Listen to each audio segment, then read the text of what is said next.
You So, lead the way. all right. So,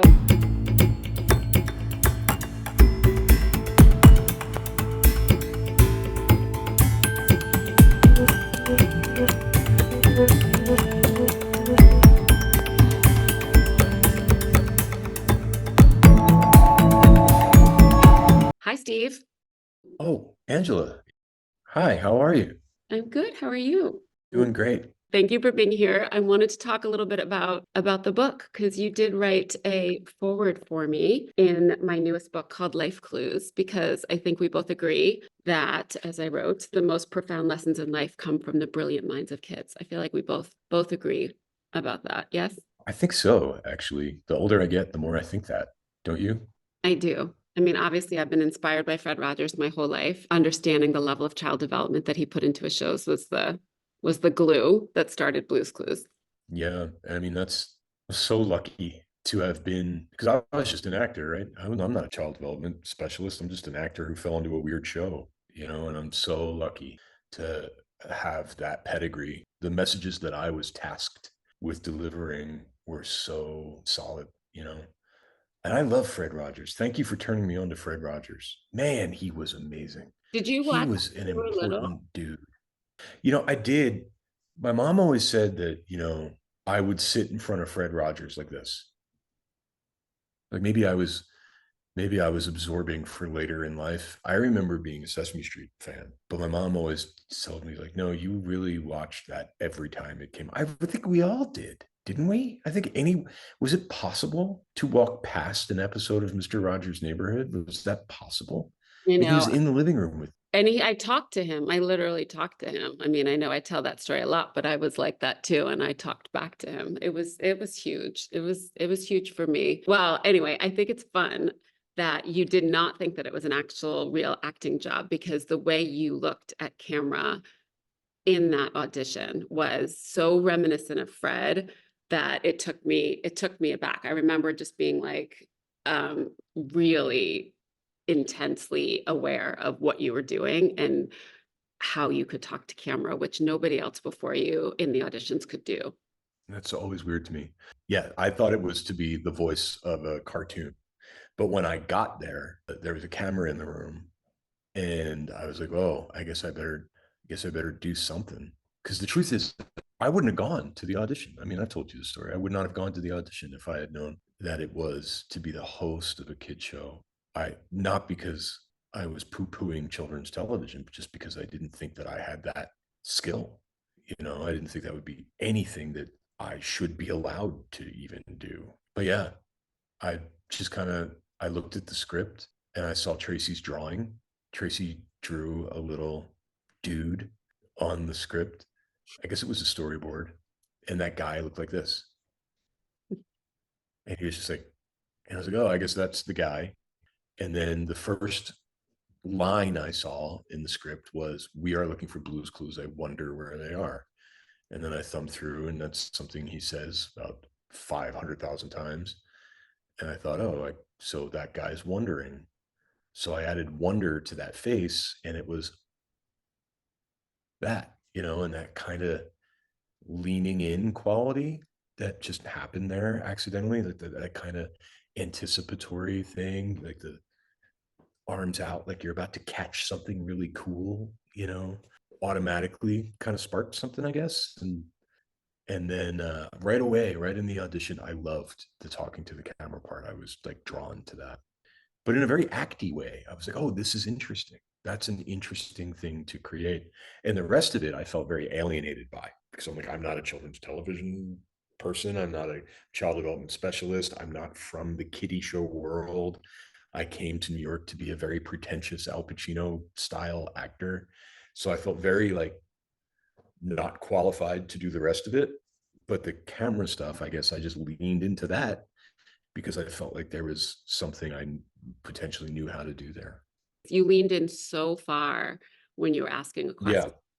And you had to, it's like what we said about Fred Rogers. It's like you wouldn't be able to walk past that and not talk back to you because of how intensely you were waiting for us to answer you, which of course I did every single time.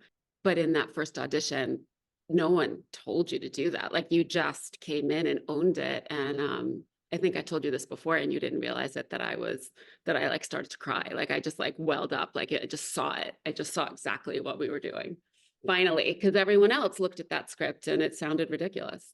Yeah, I remember it read, like if you had a litany of like young actor dudes who came to New York to do theater or something, and they got that script. It read to my eye very adorable. There was a tone to it that was very playful and fun and like a game show, right? Almost like the host was testing you, right? That's a way that you could read it. You could read it like, which one is the triangle? Do you know? You guessed it. Great job. You won a prize. Kind of like that's the simplest way through it, right? That'd be the simplest read of it. Either way, what I was doing was I was like, what if he doesn't know at all? What if he totally has no idea which one is the thing?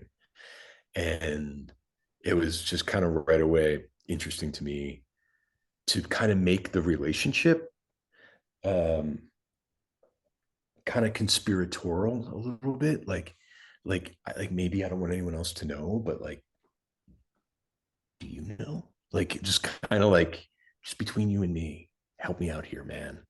You know. But none of that was like a big acting choice or anything. It was all just born out of desperation because I didn't feel like I was supposed to be there. It's interesting. Blues Clues is interesting in hindsight to me because it's a kid show. It's what I, as a 21-year-old actor, would have called a kiddie show.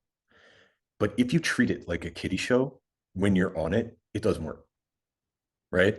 Like, and I think it was my aversion to what I thought kid shows sounded like that made me approach it differently. Because I would have no interest in being on a show, though everything was like this. Hey, I'm so glad you're here. Which one of these is a try? I would have, like, I can't stand that. That's not my personality. That sort of saccharine, over the top, as you say, condescending trope of children's television. The children's television that I remember loving as a child is Sesame Street. And very specifically, only in hindsight do I realize this, but very specifically, Frank Oz's characters, right? Grover was my favorite. I loved Grover and Bert, you know, and I always say, there's something broken about Bert. It's very easy for me to imagine Bert's day being kind of hard for him.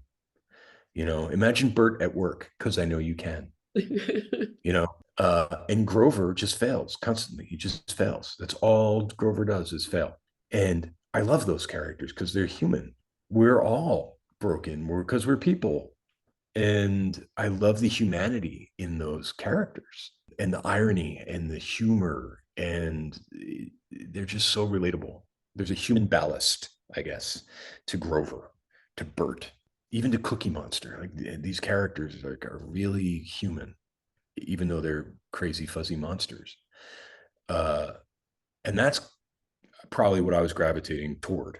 I was like, oh yeah, that philosophy is the one that I like. If I'm going to be doing kiddie show stuff at this audition I didn't think I was supposed to be at, I'm going to come at it from that world impulsively. And I didn't realize it, but there's a thread between um, the respect inherent in making a character like that for children, which Jim Henson and Frank Oz did, and the respect that Fred Rogers used in his address of children and the content that the things he was willing to talk about and the way that he did it. It's all about respect, right? And I'm not saying that other things that talk like this don't have respect for the audience, because I know that they do. But I guess it's two philosophies, right? And I'm very much in one camp of it. I agree. And I think that even the music, right? We wanted real, original, authentic, organic music. We didn't want kiddie, quote unquote, music. There were so many things at every aspect of it that we wanted on a level of professionalism, whether we fought back, a little bit in terms of what that tone is. But I think the difference is that our goal was really to empower, right? To empower and challenge and build the self-esteem of preschoolers while making them laugh, not making them laugh first, which I think sometimes can really give you a very big difference in terms of what you're trying to do for the audience. Like we knew we wanted to teach them. Yeah, that was, when we were shooting it, you talk about that world, that imaginative world, and the music, and when we were shooting it, it was just on a blue screen. It was just me in a room. It wasn't even a studio when we were shooting my part of it. It was basically a glorified like food production closet. And they were talk about just working in the dark. I had no idea what I was getting into. I had no reference. I had no other actors or props really, or marks. It was just me in a void in this weird script. And that's one of the reasons I leaned so much into the cameras, because that was my acting partner. Like you were my ride or die. That's how I got through the day. But I remember the first thing I saw was a bunch of fruit going into a fridge. And then I heard the music. I was like, that is an actual upright bass slide guitar. And like, this music's great. And the way it was like jazzy and cool, and the way that it all fit together, I was like, this is really, really unique. That was the first hit I got of the tone of the show. And it was my Star Wars moment, right? I remember there's a great story about the cast of Star Wars not knowing what they were doing and not knowing the movie they were making until they heard the music. And then they were like, oh, I get it. Like seeing the animation and hearing the music, it was so handmade. The animation, you could almost see the scissor marks and the glue, and it just looked like you could grab it, and it looked from the world of a preschooler. And the music had that hand, you could feel the human hands on the music as well, and it just personalized it. It made it feel really I don't know, I'm not being very articulate, but it clicked something.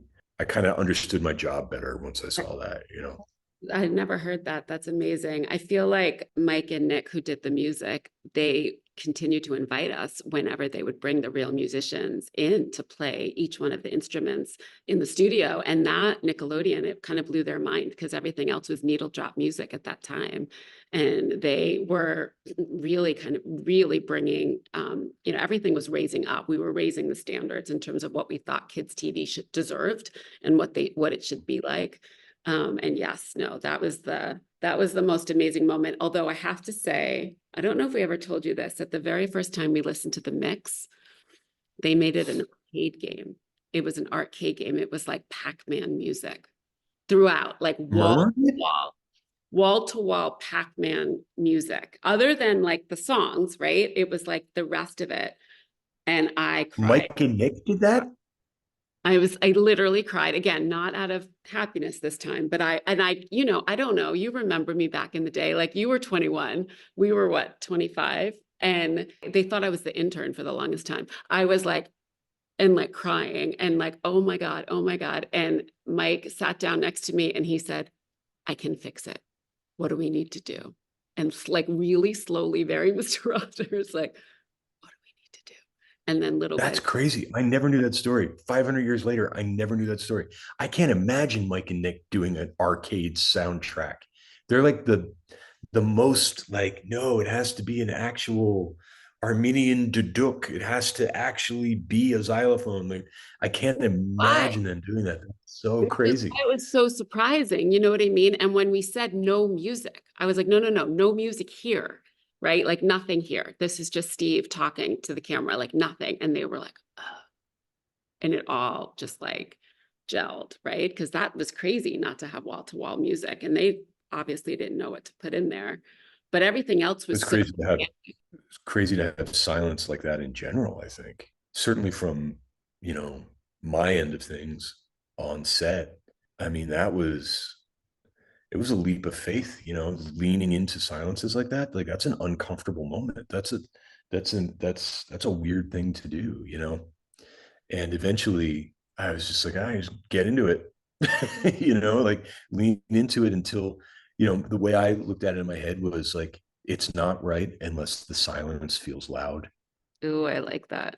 Um, That's when uh, so the book, just to circle back for a minute, has all of those strategies in it that we said to kids forever, right? So that attentive listening is kind of and the pause are the cornerstones of that, right? So that uncomfortableness of not thinking about what you're going to say next, but literally leaning into the conversation and being present to truly understand what someone else is saying is something that we forget, and we completely modeled it on Blue's Clues. That was the beginning, right? I did it again on Daniel Tiger's Neighborhood in a different way, but those are the things that I still think in real life as adults that they're tools that we can use, and that they're important to talk about, because I don't think that we remember either A, to be playful, which is a whole separate thing, but B, and based on what we're talking about, having that moment of silence and being okay with it.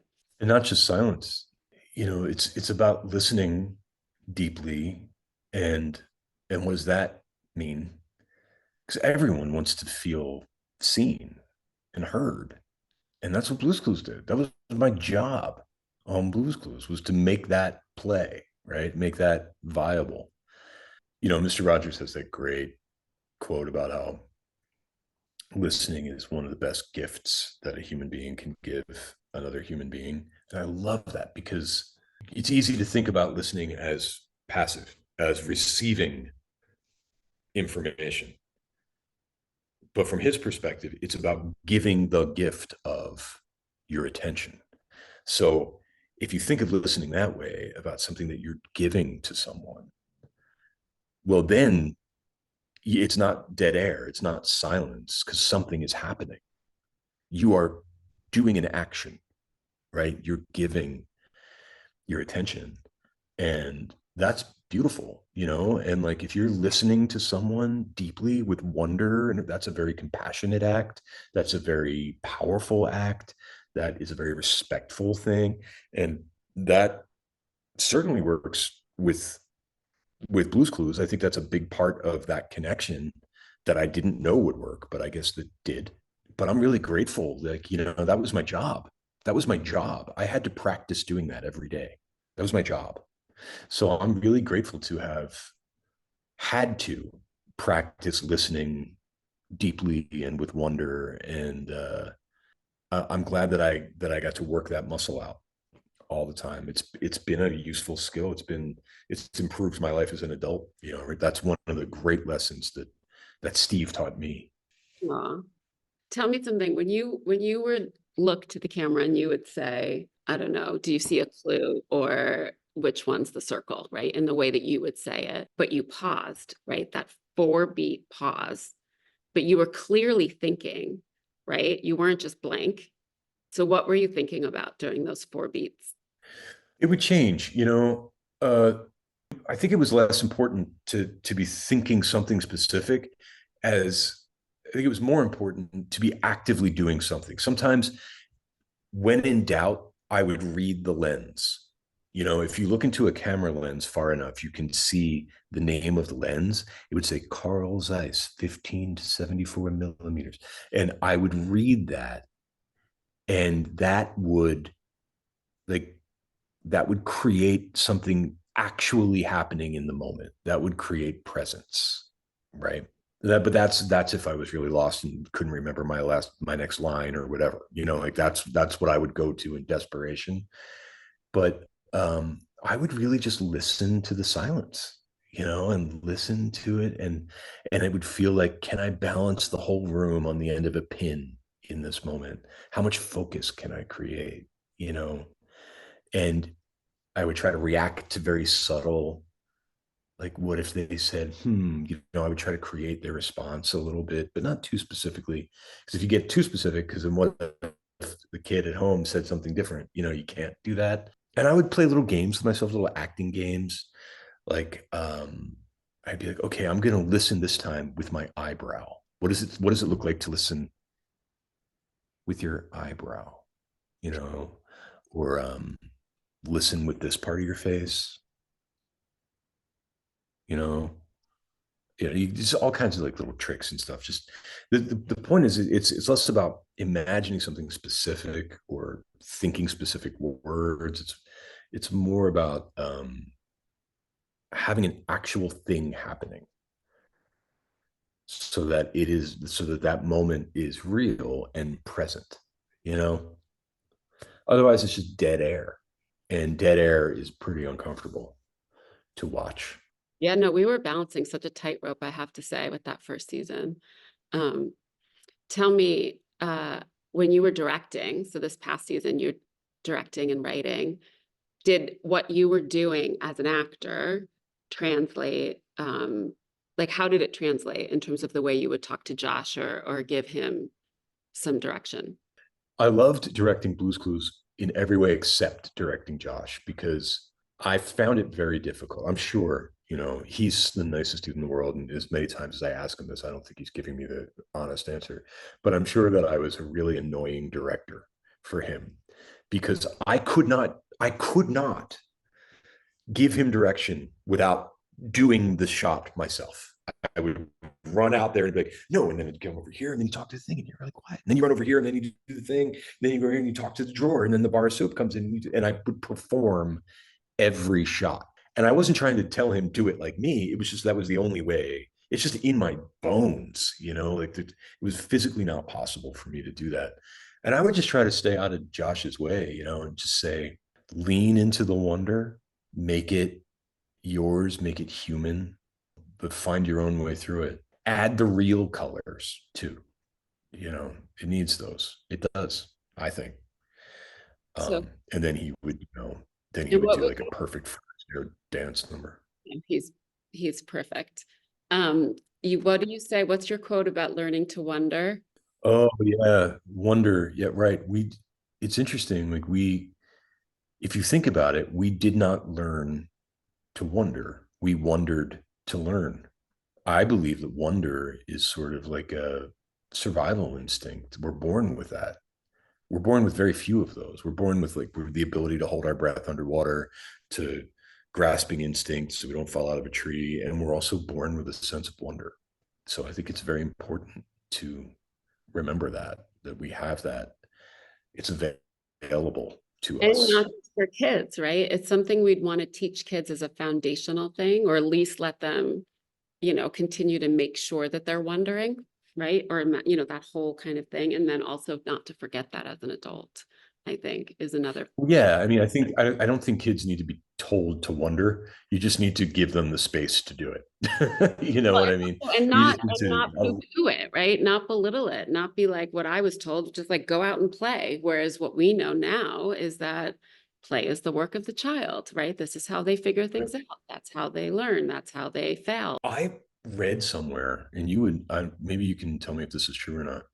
But I read somewhere that a preschooler at home might ask 50 questions an hour, or have 50 curiosity wonder moments per hour. Um, in school, second grader might have two per hour. And by the time that's fifth grade, it's usually zero. Is that true?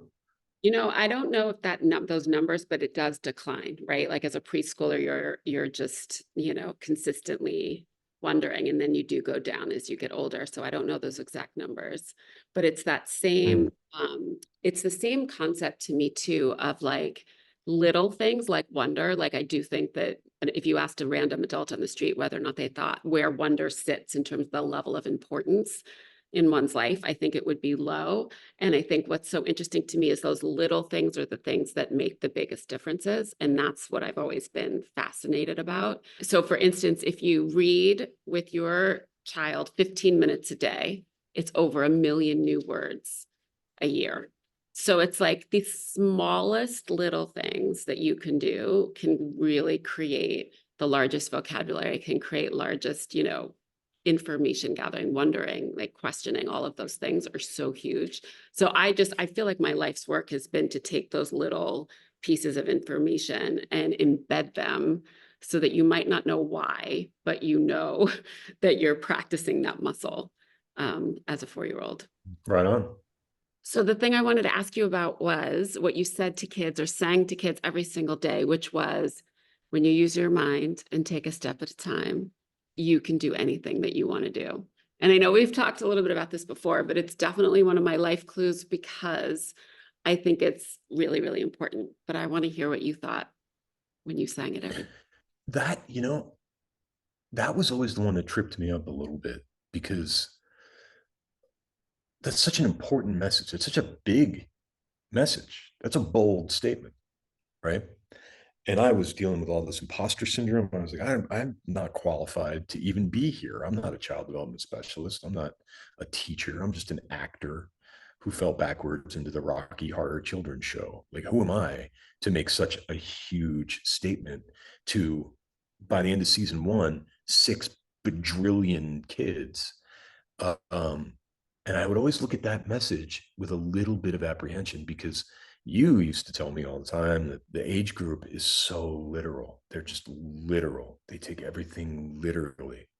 And I think, is that a literal message, And and if that is taken literally, what does that mean? Because I'm an actor and I know 12, 15 actors who are way more talented than I am and who have worked much more deliberately and much harder than me who have yet to find an acting job. And I could use my mind, take a step at a time, practice every day, and never dunk a basketball. And not everyone can be a neurosurgeon. So I would wonder about the literal interpretation of that message. Is that a recipe for frustration? Is that a recipe that might play out perfectly for some people and be disappointing for others? That's that's where my mind would go with that. I was always like, about saying that. Yeah, no, and it's understandable, right? And I think that context is really important because we were a game show, right? We did have kids playing these games with you or giving you the answers, right? In the form of quote unquote games that were scaffolded. So they were slowly getting harder and harder, where the clue set was the hardest, right? That was the highest cognitive ability, right? That was the highest game because you had to think about what the question was, you had to follow the clues, and then you had to answer it with regard to think about it and answer it with regard to what the question of the day was.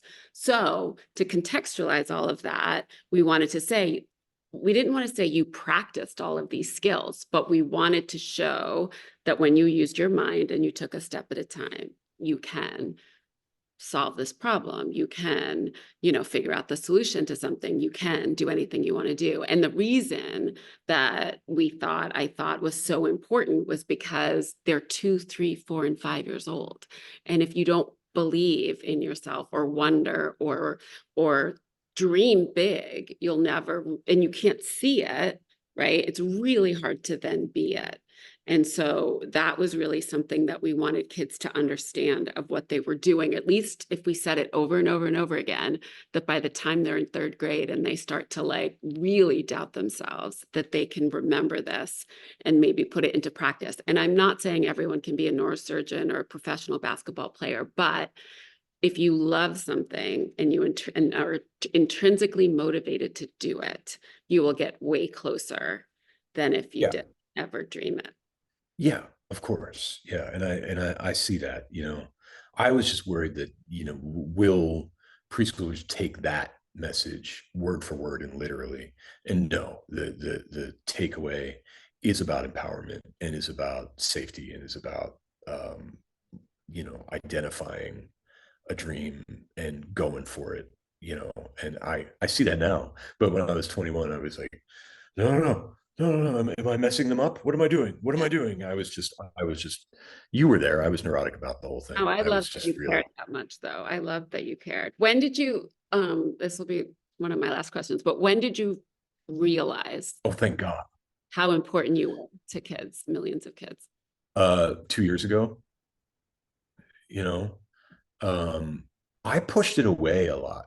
I knew that we were big for a kid show and that we were beating Sesame Street and that it was in 37 countries and I do remember that Halloween that I stepped outside and every other kid was dressed as me and I was, what is happening? So I knew that it was a thing in the world that was big, but you got to keep in mind To me, Blue's Clues was very small. It was very personal. Even by season 4, it was really just a blue room where I couldn't see anybody else except the camera. Blue's Clues was me and a camera from my perspective. It was me and my friend. And it was very small and it was very personal. And I was always a very reluctant kid show host. I never felt, until very recently, I never felt uh, super comfortable or qualified, really, is the way to say it. And so I always pushed that away. I mean, I knew it was out there, but I never really threw my arms around it, you know? And then everyone thought I was dead for 20 years. So I was like, okay, I guess that wasn't real. And it really wasn't until the 25th anniversary of Blue's Clues, and we did that viral little shout out that went bananas. Tell me why you decided to do that. Tell me, because you did it. This was you like shooting a promo for the 25th anniversary, and right? And then you wanted to say this. I just thought it'd be cool. I thought, well, wait, we have an opportunity here. I was directing a music video with 3 of us, 3 guys. And then somebody said, you should all do shout outs or whatever. And I thought immediately, oh, I don't want to talk to the kids who watch Josh. I want to talk to my people. I want to talk to my friend, you know? When we started talking about it, I was like, oh, yeah, I know what to do. I'll kick them right in the childhood. I know exactly what to do, you know? And I kind of just wanted to do what we always did, just continue the conversation with the same thing, respectful at your level of understanding with humanity. But now we just scale it up. Now we're not talking about graham crackers. Now we're talking about student loans. And during the pandemic, things were hard. The internet was very mean those couple of years. I remember that everybody was just extra trolly. And I just wanted to do something simple, catch up like we always did, you know. And I wanted to address the collective trauma of my going to college, and didn't write it. Just kind of had an idea, and I pulled Siobhan aside. Siobhan is a producer from Blue's Clues who I just adore and whose perspective I really admired. And I pulled her aside and said, I think I might talk about this. I think I might talk about this. And what do you think? We think. And she just said, Steve, just go talk to your friend. And that's what I did. And the first time we did it, I cried. And then the second time we did it, the crew cried. And I was like, okay, maybe we have something there. I don't know. None of us had any idea it was going to go bonkers like that. You know, that's when I kind of realized, oh my God, all of these people, this is their kid show. You know, I had my kid show. And for a whole lot of people, this is theirs. And that was still very hard to get your arms around. I don't know how you deal with it, but it's still very hard to hold that for any length of time. But every now and then I get a glimpse of it, and I just cherish it. You know, it's such a wonderful honor, I guess is the word. Then Stephen Colbert cried. Right. Then we made Stephen Colbert cry famously. Yeah, it's true. There was a really long time where I can't really talk about the show without tearing up. It's just between the 80 of us full time for 10 years, the ability to then jump in and do it again. It's just really magical. I was going to say that the jump in and do it again was so fun. You know, oh my God, I love being Steve now. I love it. Before I used to go to work and I'd be all stressed out, like, okay, do I know my lines? Like, how am I going to do this? Okay, oh, am I saying the right things? You know, and like, I was so intense about it all the time. Now I just write episodes and I'm like, and then Steve enters and eats a cookie. I have no responsibilities, nothing. I love the detective guy who's kind of like Columbo meets Grover. Like, I love that whole thing. It's like a clown and Josh has to do all the work. You're like the grandpa who like gets to play and then give the show back when you don't want to play anymore. Exactly. Like it's so easy. It's so easy, you know. It's such a joy to do that now. I just am so happy that you finally realized your place in children's television history, right? In terms of Fred. Our place. But like that's the real thing, Angela. I mean, the 3 of us we're the focal point, we're the lens through which most of that adoration and validation and warmth and appreciation travels through because we're the dudes on the show, right? But we didn't come up with Blue's Clues. We didn't invent that thing. You know what I mean? That's not our show. So we get more than our share of that, you know, and I can't say that I have a place in children's television without saying that we, and it's a collective we, there's a bunch of people that are part of that I. No, it's true. No, I You hear you. know, I appreciate that. All of us do, I think. But seeing your viral video is equivalent to me of the Fred Rogers one after 9/11. I don't know if you remember that one, where for the helpers, yeah. he said, I'm going to talk to you the way that I used to talk to you when you were 4 years old. I want you to help the kids in your world. It's just that idea that that the kids are listening to you, right? No matter how old these kids are, right? And you're talking to them with respect, um, and adoration in a lot of ways. This was your friend and you care. And that's the reason that we were a hit. And that's the reason why that video, made everybody cry. That's a reason why we were ahead. But yeah, all that came together in that weird, silly audition where we were just kids. I had no idea what I was doing. The show was weird, deeply weird, and a real stretch actually, and a real risk. I think we got to give it up to NIckJr. ultimately too for like putting that thing on the air. What a weird show you made. It's so strange, Angela. And But we did not give yeah, them the choice. We did everything to make sure they saw the power of it, right? With the video of the kids watching while you were there so that everyone understood it.